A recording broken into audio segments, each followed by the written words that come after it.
అది కేవలం హెచ్సియు భూములే కాదు, 400 ఎకరాల్లో ఎన్నో ఔషధ మొక్కలకు, అరుదైన వన్య ప్రాణులకు నిలయం. నగరానికి స్వచ్ఛమైన గాలిని అందిస్తున్న ప్రదేశం కూడా. అలాంటి ప్రాంతాన్ని, మినీ అటవీ ప్రదేశాన్ని కాంక్రీట్ జంగిల్ను చేయాలనే ఆలోచనపై సర్వత్రా విమర్శలు వ్యక్తమవుతున్నాయి. ఈ అంశంపై ఐ న్యూస్ ప్రతినిధి స్పెషల్ కరెస్పాండెంట్ సునీల్ అందిస్తున్న గ్రౌండ్ రిపోర్ట్ ఇప్పుడు చూద్దాం.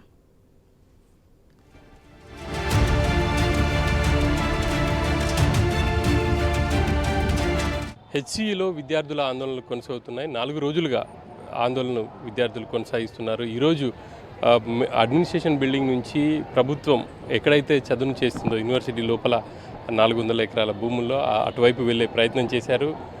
ఇక పెద్ద ఎత్తున ర్యాలీగా చదువును చేసే వైపు వెళ్తున్న పోలీసులు విద్యార్థులను అయితే అడ్డుకున్నటువంటి పరిస్థితి. ఈ క్రమంలో విద్యార్థులకు పోలీసులకు మధ్య తీవ్ర వాగ్వాదం, తోపులాట చోటు చేసుకుంది.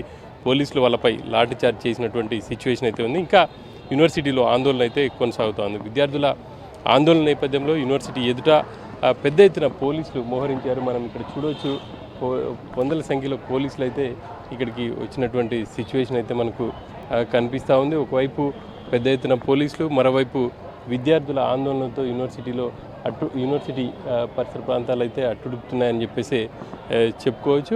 ఇక యూనివర్సిటీ భూములకు సంబంధించి ప్రభుత్వం ఒక క్లారిటీ కూడా ఇచ్చింది. చూడవచ్చు, అసలు విద్యార్థులందరూ కూడా క్యాంపస్ గేటు లోపలనే వాళ్ళు తమ ఆందోళనను చేస్తున్నటువంటి సిచ్యువేషన్ అయితే కనిపిస్తూ ఉంది. ఇక బయటికి ఎవరు రాకుండా కూడా విద్యార్థులను పోలీసులు అడ్డుకుంటున్నారు. ఇటు మెయిన్ గేట్ నుంచి మెయిన్ రోడ్ వరకు కూడా పూర్తిగా పోలీసుల వలయంలో ఉంది యూనివర్సిటీ అని చెప్పేసి చెప్పుకోవాలి. ఇక విద్యార్థులు గేట్ లోపలనే ప్రభుత్వానికి వ్యతిరేకంగా పెద్ద ఎత్తున నినాదాలు కూడా చేస్తున్నారు. ఇటు సీఎంకి వ్యతిరేకంగా నినాదాలు చేస్తున్నారు. ఖచ్చితంగా ఈ భూములను ప్రభుత్వం ఎట్టి పరిస్థితులలో యూనివర్సిటీకే ఉంచాలి, ఇక్కడ పర్యావరణం దెబ్బతింటుంది అని చెప్పేసి కూడా విద్యార్థులు చెప్తున్నారు. ఖచ్చితంగా ప్రభుత్వం ప్రైవేట్ సంస్థలకు అప్పగించే పనికైతే పూనుకుంటుంది. ప్రభుత్వం వెనక్కి తగ్గేంత వరకు కూడా తమ ఆందోళనలు కొనసాగిస్తామని చెప్పేసి విద్యార్థులు అయితే చెప్తున్నారు. ఇక్కడ చూడవచ్చు, గేట్ లోపల వాళ్ళు ఆందోళనలు అయితే కొనసాగుతున్నాయి. ఒకవైపు ఏబీవీపీ విద్యార్థి సంఘం నేతలు, మరోవైపు వామపక్ష విద్యార్థి సంఘాల నేతలు క్యాంపస్ లోపల తమ ఆందోళనలు అయితే కొనసాగిస్తూ ఉన్నారు. ఇంకా విద్యార్థుల్ని లోపలికి కూడా ఐడి కార్డు చూపించిన తర్వాతే అనుమతిస్తున్నటువంటి సిచ్యువేషన్ అయితే ఉంది. ఇక్కడైతే పోలీసులు పెద్ద ఎత్తున ఆందోళన అయితే కొనసాగిస్తున్నారు. చూడొచ్చు, వాళ్ళు ప్రభుత్వానికి వ్యతిరేకంగా ఇక్కడ నినాదాలు అయితే చేస్తున్నారు. మనతో కొంతమంది విద్యార్థులు కూడా ఉన్నారు, వాళ్ళతో మాట్లాడే ప్రయత్నం అయితే చేద్దాము.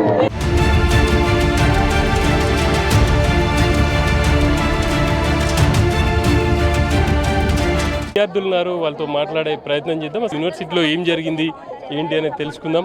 చెప్పండి, పోలీసులు ఎందుకు లాఠీ చార్జ్ చేయాల్సి వచ్చింది? సార్, ఈరోజు మేము కంప్లీట్ స్టూడెంట్ యూనియన్ అన్ని ఆర్గనైజేషన్స్ కలిసి ప్లస్ దీంతో పాటు జేఏసీ ప్లస్ మన టీచర్స్ కంప్లీట్ ఫ్యాకల్టీ యూనియన్స్ అందరం కలిసి ఒకసారి ఈస్ట్ క్యాంపస్లో ఎంత దారుణం జరుగుతుందో ఒకసారి విట్నెస్ చేద్దామని వెళ్ళాం సార్.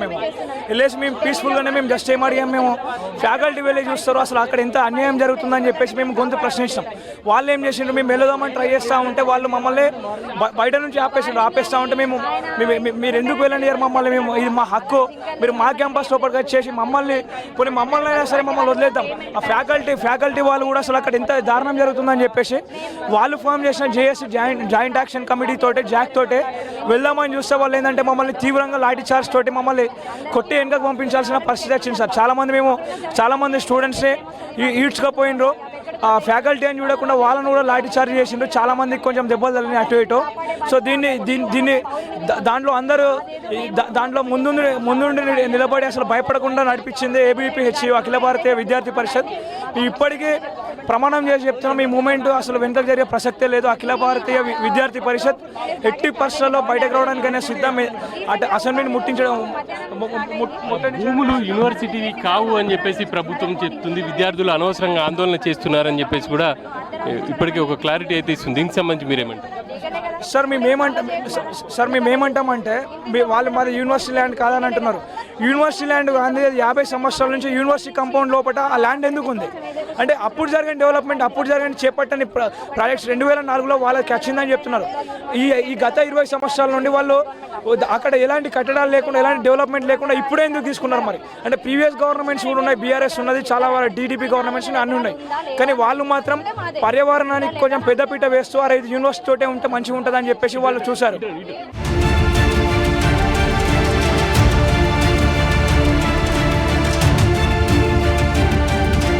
1974 నుంచి 2004 వరకు ఇది సెంట్రల్ యూనివర్సిటీ భూమి అనే ఉంది.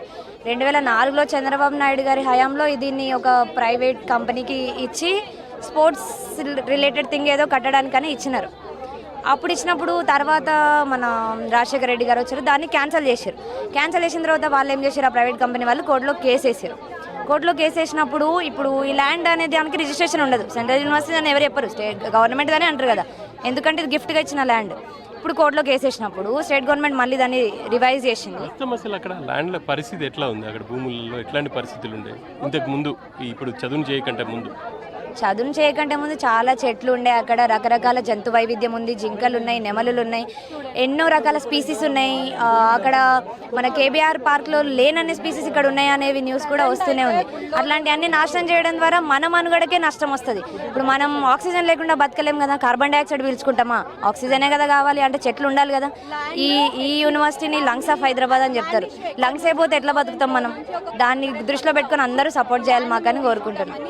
పర్యావరణానికి విఘాతం కలిగించే ప్రయత్నం చేస్తుంది ప్రభుత్వం. ఖచ్చితంగా వెంటనే ఆ దిశగా చర్యలను వెనక్కి తీసుకోవాలని చెప్పేసి కూడా విద్యార్థులు కోరుతున్నారు. ప్రభుత్వ భూమి చెప్పినప్పటికీ అక్కడ చాలా రకాలుగా పక్షులు కావచ్చు, అదేవిధంగా లంగ్స్ ఆఫ్ హైదరాబాద్ అని చెప్పేసి సెంట్రల్ యూనివర్సిటీ అని చెప్తారు. అటువంటి సిచ్యువేషన్లో అక్కడ మొత్తం కూడా చెట్లని నరికివేయడం చేస్తుంది. కాబట్టి ప్రభుత్వం ఇప్పటికైనా వెనక్కి తగ్గాలని చెప్పేసి విద్యార్థులు డిమాండ్ చేస్తున్నారు.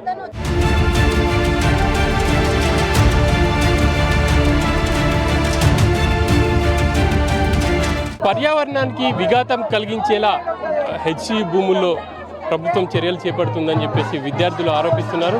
దాదాపుగా 100 రకాల పక్షులు అక్కడ ఆవాసం ఉంటాయి, వాటి గూళ్ళని అన్నిటి కూడా చెదరగొడుతున్నారు అని చెప్పేసి కూడా వాళ్ళు ఆరోపిస్తున్నారు.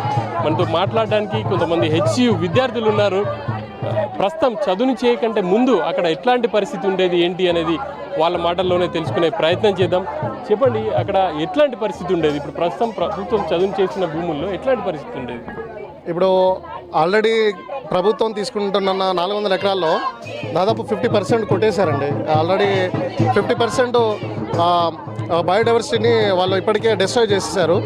ఇప్పుడు మీరు న్యూస్లలో కూడా అక్కడక్కడ వింటున్నారు, పక్షులు అసలు నెమళ్ళు, జింకలు ఎంత అరులుతున్నాయి. అసలు వాటి వేదన, వాటి ఘోష అనేది ఇంకా భగవద్గీత తెలుసు. మేము ప్రభుత్వాన్ని డిమాండ్ చేసేది ఏంటంటే, మీకు ఒకవేళ ప్రభుత్వాన్ని ఏదైతే రాష్ట్రానికి కంపెనీలు తీసుకురావాలి, లేదంటే ఇన్ఫ్రాస్ట్రక్చర్ ఏర్పాటు చేయాలి, లేఅవుట్లు ఏర్పాటు చేయాలంటే చాలా ప్రభుత్వ భూమి ఉంది. మీకు కోకపేటలో 1000 ఎకరాలు ఉంది, 100 ఎకరాలు గవర్నమెంట్ ల్యాండ్ ఉంది. మీ ఫైనాన్షియల్ డిస్ట్రిక్ట్ బాగా డిమాండ్ ఉన్న ఏరియా, అక్కడ పెట్టుకోండి. లేదా మీకు ఇప్పుడు ఏదైతే పారిశ్రామిక వాడలున్నాయి, ఇక్కడ పటంచేరు కావచ్చు, లేదంటే మేడ్చల్ కావచ్చు, జీడిమెట్ల కావచ్చు, చాలా పారిశ్రామిక వాడలున్నాయి, మీరు అక్కడ కూడా పెట్టుకోవచ్చు. లేదా బీఆర్ఎస్ గవర్నమెంట్ ముచ్చేర్లలో దాదాపు 23,000 ఎకరాలని తీసుకు పెట్టుకుంది, దాని మీద చేయండి. ఎందుకు ఇంత ప్రశాంతమైన యూనివర్సిటీలో అసలు ఇప్పటివరకు యూనివర్సిటీ ఆఫ్ హైదరాబాద్ అనే ఒక తలమానికమైన యూనివర్సిటీ మన హైదరాబాద్లో ఉండడం, మన తెలంగాణ ఉండడం మనకు గర్వకారణం. ఇంత ప్రెస్టేజియస్ యూనివర్సిటీలో ఈరోజు తీసుకొచ్చి నాన్ సెన్స్ క్రియేట్ చేయడం అనేది రాష్ట్ర ప్రభుత్వానికి మంచిది కాదు.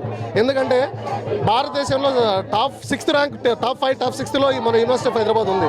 మరి ఇంత పెద్ద యూనివర్సిటీ ఉండి ఇక్కడ తెలంగాణ వాళ్ళు, ఆంధ్రప్రదేశ్లో ఉన్న చాలామంది మన బడుగు బలహీన అణగారిన వర్గాల వాళ్ళకి చెందిన వాళ్ళు ఈరోజు మంచి ర్యాంకింగ్ ఉన్న యూనివర్సిటీ, అంటే టాప్ 100 ర్యాంకింగ్ ఉన్న ప్రైవేట్ యూనివర్సిటీస్తో పోటీపడి చదువుకున్నారు. మరి ఇంత మంచి యూనివర్సిటీలో ఈరోజు రాష్ట్ర ప్రభుత్వం ఎందుకు ఇట్లాంటి తెలివితో ఒక పని చేస్తున్నది మాకు కూడా అర్థం కాని విషయం. అక్కడ వృక్ష సంపద కానీ, అక్కడ పక్షులు కానీ చాలా రకాలు ఎటువంటివి ఉండేది? మీరు యూనివర్సిటీలో రెగ్యులర్గా తిరిగేది కదా, ఎట్లాంటివి? ఇప్పుడు దాదాపు 750 పైచులకు ఔషధ గుణాలు కలిగిన మొక్కలు ఉన్నాయండి. దాదాపు ఒక 220కి పైగా బర్డ్స్ ఉన్నాయి, అంటే రకరకాలవి. దాదాపు 120కి పైగా క్షీరదాలు ఉన్నాయి, జంకలు ఉన్నాయి, కుందేలు ఉన్నాయి, తాబేళ్ళు ఉన్నాయి.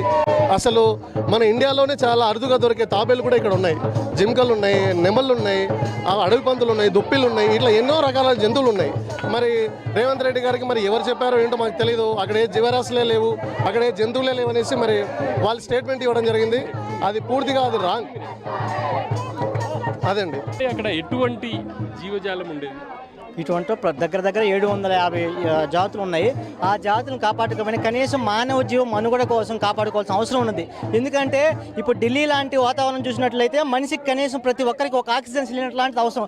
అదే ఇక్కడ హైదరాబాద్లో దగ్గర ఆక్సిజన్ సిలిండర్ లాంటిది ఇది రాబోయే రోజుల్లో మీ గవర్నమెంట్ కాదు ఏ గవర్నమెంట్ చూసుకున్నట్టు ఆ సందర్భంలో ప్రతి ఒక్క మనిషికి ఒక సిలిండర్ మీ గవర్నమెంటే ప్రొవైడ్ చేయాల్సి వస్తుంది. ఈ వాతావరణం చూసినట్లయితే పోలీసులు తీసుకొచ్చి ఒక పాకిస్తాన్ వాతావరణం, మేము పాకిస్తాన్లో ఉన్నామేమో అన్న విధంగా కనబడుతుంది తప్ప భారతదేశంలో ఉన్న విధంగా మాకు కనబడట్లేదు. ఈ విధంగా చేసినట్లయితే రాబోయే రోజుల్లో గవర్నమెంట్కి కూడా చాలా ప్రమాదం జరుగుతుంది. అలాగే స్టూడెంట్ యూనియన్ ఈ రోజు కావచ్చు తరతరాల పిల్లలు కూడా చదువుకోవడానికి ఈ అవకాశం వచ్చినట్టు భారతదేశంలో నెంబర్ 1 యూనివర్సిటీ ఉన్నందువలన మీరు గర్వించాల్సింది. ఈ రోజు కొన్ని స్టేట్లో యూనివర్సిటీలు లేవు. ఈ యూనివర్సిటీలు ఉన్నందువల్ల ఈ కారణం కూడా మీరు ఈ విధంగా పిల్లలను అందరూ అణిచివేస్తే రాబోయే తరానికి మీరు చదువు ఏమిస్తారు, మీకు పాఠాలు ఏమి నేర్పించింది? మీరు ఈ విధంగా చేసినట్లయితే గవర్నమెంట్ కూడా తీవ్రంగా మేము హెచ్చరిస్తున్నాం. రేవంత్ గారు మీరు తగ్గితే సరే ఉంది, లేకుంటే కనీసం తగ్గపోయినా కనీసం పిల్లలు మా తర్వాత తరాలకు వచ్చే మనుగడ కోసం కనీసం ఆక్సిజన్ సిలిండర్ కోసం గవర్నమెంటే ప్రొవైడ్ చేయడానికి మీకు అట్లా డబ్బులు ఉన్నాయా? కనీసం జీతాలు ఇవ్వడానికి కూడా డబ్బులు లేవు. రాబోయే రోజుల్లో యూనివర్సిటీకి కనీసం ఒక స్థలానికి ఎక్స్ట్రా కేటాయించాలంటే ఈరోజు ఉన్న స్థలాన్ని తీసేసుకోగలరు, కానీ రేపు లేని స్థలాన్ని మీరు ఇవ్వగలరా? కొన్ని సిటీ అవుట్స్కట్లో కావాల్సిన స్థలం ఉంది కదా, ఆ స్థలాన్ని మీరు తీసుకోవచ్చు కదా. ఈ స్థలాన్ని మీద ఎందుకు పడ్డారు అంటే మీ కమిషన్లు వస్తున్నాయా? ఆ రోజు రాహుల్ గాంధీకి ఈ యూనివర్సిటీకి వచ్చినప్పుడు ఏం చెప్పాడు? మేము కనీసం ప్రతి దాని మీద మాట్లాడగలుగుతున్నాం, మేము అందరూ స్టూడెంట్ తరపున అన్నాడు. ఈ రోజు ఆయన ఎక్కడ కూర్చోన్నాడు? ఏసీలో కూర్చోన్నాడా? మేము ఈ విధంగా ఎండలో కష్టపడుతున్నాం, మమ్మల్ని పోలీసులు కొడుతున్నారు, ఫ్యాకల్టీ చూడట్లేదు, మేము పాకిస్తాన్లో ఉన్నామేమో అనే సందర్భం కనబడుతుంది తప్ప భారతదేశంలో ఉన్నామా అనే సందేశం మాకు కలుగుతుంది. కాంక్రీట్ జంగల్గా మారినటువంటి హైదరాబాద్లో ప్రశాంత వాతావరణం కావచ్చు, పచ్చటి వాతావరణం హెచ్సిఈలో ఉండదు. ప్రస్తుతం ఇక్కడ మొత్తం కూడా చదువు చేసే కార్యక్రమాలు కొనసాగుతుంది. దీన్ని ఎట్లా చూస్తారు? మీరు గత 2-3 రోజులు చూసే ఉంటారు కొన్ని డ్రోన్ విజువల్ షాట్స్. ఆ డ్రోన్ విజువల్ షాట్లో చూస్తుంటే దాదాపుగా 50-60 దాకా జేసీబీలు ప్రకృతిని ధ్వంసం చేస్తున్నారు. ఈ హైడ్రా తీసుకొచ్చిన గవర్నమెంటే మళ్ళీ జేసీబీలు ఎందుకు తీసుకొచ్చింది? ఎన్విరాన్మెంట్కి ఎందుకు ఎగనెస్ట్గా మీరు ఇంత వాయిస్ రైజ్ చేస్తున్న మమ్మల్ని ఎందుకు మీరు నిర్బంధంలో పిల్లవాళ్ళని గత 4-5 రోజుల నుంచి క్లాసులు ఏమీ లేకుండా ఇక్కడే పోరాడుతూ ఇక్కడే రాత్రింబగలు నిద్రిస్తూ వాళ్ళ యొక్క తన నిరసన తెలియజేస్తుంటే దాన్ని కూడా ఎదుర్కొనే ప్రయత్నం జరిగింది. ఇందాక కొంతమంది లాఠీ చార్జ్ కూడా చేశారు. మా క్యాంపస్లోని డిపార్ట్మెంట్లకు వెళ్లకుండా బారికేడ్లు వేశారు, ఫ్యాకల్టీని వెళ్తుంటే వాళ్ళని బెదిరిస్తున్నారు, మీ మీద బైండ్ ఓవర్ కేసులు పెడతామంటున్నారు, లాఠీ తీసుకొని లాఠీ చార్జీలు చేస్తున్నారు.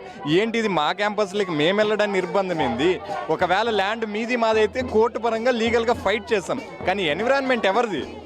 భావితరాలది. మనం బతుకుతున్నాం, మనం రోజుకు 3 పూటలు భోజనం చేస్తాం, వాటర్ 1 అవర్కి ఒకసారి పెడతాం. అదే గుండె 72 సార్లు కొట్టుకుంటుంది. ఆ 72 సార్లు కొట్టుకోవడంలో నాణ్యమైన గాలిగా ఇవ్వాలి. ఎలా ఇవ్వగలుగుతారు? ఖచ్చితంగా చెట్లుంటేనే కదా. ఈ హైదరాబాద్కి లంగ్స్లో ఉన్నటువంటి కేబీఆర్, హైదరాబాద్ సెంట్రల్ యూనివర్సిటీ వీటిని ఎందుకు లాగేసుకుంటున్నారు? ఒకవేళ మీకు డబ్బే ప్రధానం, మాకు ఎన్విరాన్మెంట్ వద్దంటే దీనికంటే ఖరీదైంది కేబీఆర్ పార్క్ కదా. 390 ఎకరాల నుంచి మొదలు పెట్టండి, ఎకరాలు అక్కడ ఫ్లాట్లు వేయండి, ఆ తర్వాత మాదానికి రండి, అక్కడ చెట్లు కూల్చిరండి, మేము కూడా స్వాగతిస్తాం. కేవలం హైదరాబాద్ సెంట్రల్ యూనివర్సిటీని టార్గెట్ చేస్తూ ఎందుకు ఈ పిల్లల భవిష్యత్తును, మా భావితరాల భవిష్యత్తుని? ఈ హైదరాబాద్ యూనివర్సిటీ హైదరాబాద్కే తలమానికం. ఎందుకు హైదరాబాద్ సెంట్రల్ యూనివర్సిటీని ప్రభుత్వం టార్గెట్ చేసిందని అనుకుంటున్నారు? ఏం లేదు సార్, ఫైనాన్షియల్ డిస్ట్రిక్ట్ వచ్చింది, ఇక్కడ భూములకి రెక్కలు వచ్చాయి, దాన్ని రొంత ఎకానమికల్గా చేసుకుందా ఉన్నారు. అట్ ఏ టైం ఉచితాలు ఇచ్చేశారు. ఆ ఉచితాలను పూర్తి చేయాలంటే ఖచ్చితంగా డబ్బు కావాలి. వీళ్ళే తీసుకొచ్చారు కదా కందుకూరు స్మార్ట్ సిటీ, అటువైపు కేటాయించవచ్చు కదా. అక్కడ కేటాయిస్తే కంపెనీలు రావు, లేదంటే వీళ్ళు అనుకున్న మొత్తంలో వీళ్ళకి రాబడో లేదంటే కమిషన్ ఏదో లేకుండా ఉంది. అందుకే ఇంత ఖరీదైన భూములు తీసుకుంటున్నారు. ఈ ప్రపంచంలో ఎక్కడైనా కానీ ఒక విద్యా సంస్థకి కేటాయించిన తర్వాత ఇంకొక ఎకరం కేటాయించగలుగుతుందా? లేదు కదా. భారతదేశం లాంటి చోట అస్సలు జరగదు. ఇంకా గుంజుకోవడమే ఉంది. కానీ ఏ రోజైనా బాబు మీరు 5,000 విద్యార్థులు ఉన్నారు, భవిష్యత్తులో మాకు నేషనల్ యూజీసీ ర్యాంక్స్ ప్రకారం 1000 కోట్ల నిధులు వచ్చాయి. మా యూనివర్సిటీలో జరిగిన పరిశోధనలకి, మా యూనివర్సిటీ స్టూడెంట్లు ఉన్న అకాడమిక్ దీనికి 1000 కోట్ల నజరానా వచ్చింది. అట్లాంటి భవిష్యత్తు తరాల్లో రావాలంటే ఇంకా ల్యాండ్ కేటాయించాలి కదా, కేటాయించకుండా కుచిస్తూ ఉన్నారా? 2300 ఈరోజు ఎంతకు వచ్చింది? 1500 ఎకరాలకు వచ్చింది. పోగొట్టుకుంటే రేపు 1000, ఆ తర్వాత ఇంకొక ఇన్స్టిట్యూట్ వస్తుంది, మళ్ళీ మేము 500, 200. ఇదేమన్నా నారాయణ శ్రీచేత ఇన్స్టిట్యూట్లా అపార్ట్మెంట్లో పాఠాలు చెప్పుకోవడానికి? ఇంత ఎన్విరాన్మెంట్ ఎకో సిస్టమ్ ఉండాలి కదా. ఓల్డ్ స్టూడెంట్ అయిన దుద్దిల్ల శ్రీధర్ బాబు గారు, అలాగే బట్టి విక్రమార్క గారు ఏం చేస్తున్నారు? మీరు ఈడు చదువుకొని ఇక్కడ నాలెడ్జ్ తీసుకొని పోయి ఈ నాలెడ్జ్ మళ్ళీ విధ్వంసానికి ఇదే నేల మీద ప్రయోగిస్తున్నారా? ఒకసారి ఆలోచించండి. ప్రభుత్వం ఒక క్లారిటీ అయితే ఇచ్చింది, ఈ భూములు యూనివర్సిటీవి కావు, ప్రభుత్వం ఆధీనంలో ఉన్న యూనివర్సిటీకి భూములు బదలాయించామని చెప్పేసి కూడా చెప్తుంది. అయినప్పటికీ కొంతమంది విద్యార్థి సంఘాలను కొంత ఇటు విపక్ష నేతలు రెచ్చగొట్టి అజిటేషన్ చేస్తున్నాయని దీనికి సంబంధించి. సార్, ఇది ఎవరో కొంతమంది రెచ్చగొడితే రెచ్చిపోయేది కాదు. ఇక్కడ అంతా పరిశోధక విద్యార్థులు ఉన్నారు, అంత ఆషామాషిగా ఉంటారు. వీళ్ళు వివిధ పత్రికల్లో వ్యాసాలు రాస్తారు, విమర్శ వ్యాసాలు రాస్తారు, అన్నీ రాస్తారు. ఎవరో రెచ్చిపోతే రెచ్చి చేసేది కాదు. మేము ఇంటెన్షనల్గా మొదటి రోజు పండగ రోజు మేము పండగ జరుపుకుంటుంటే జేసీబీ తీసుకొస్తే దాన్ని మేము ఎగ్నెస్ట్ చేసాం. ఆ ఎగ్నెస్ట్ చేసినప్పుడు నుంచి రంజాన్ ఈ కంటిన్యూ హాలిడేస్ ఉండడంతో జేసీబీలు తీసుకొచ్చారు. ఈ జేసీబీలు తీసుకొచ్చి ఎందుకు చేయాల్సి వచ్చింది? ప్రభుత్వం ల్యాండే అయితే ఇంత దొంగచాటుగా చేయాల్సి వచ్చింది. ఎందుకు వచ్చింది?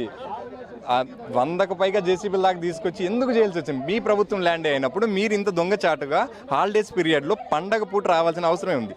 దొరలా రావచ్చు కదా, ఎందుకు మీరు ఇలా దొడ్డిచాటున వస్తున్నారు? మీది కాదు కాబట్టి అలా వస్తున్నారు.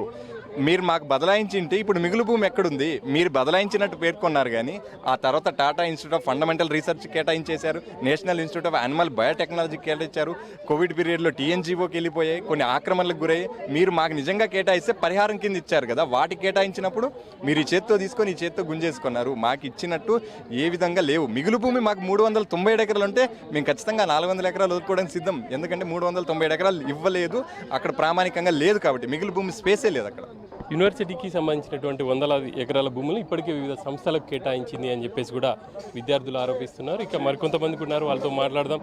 చెప్పండి, ఇక్కడ పర్యావరణానికి విఘాతం కలుగుతుంది అని చెప్పేసి ఇప్పుడు ఆరోపిస్తున్నారు, కానీ నిన్న మొన్నటి వరకు యూనివర్సిటీ ల్యాండ్స్ మావే అన్నారు. పర్యావరణానికి విఘాతంగా ఎట్లా కలుగుతుంది?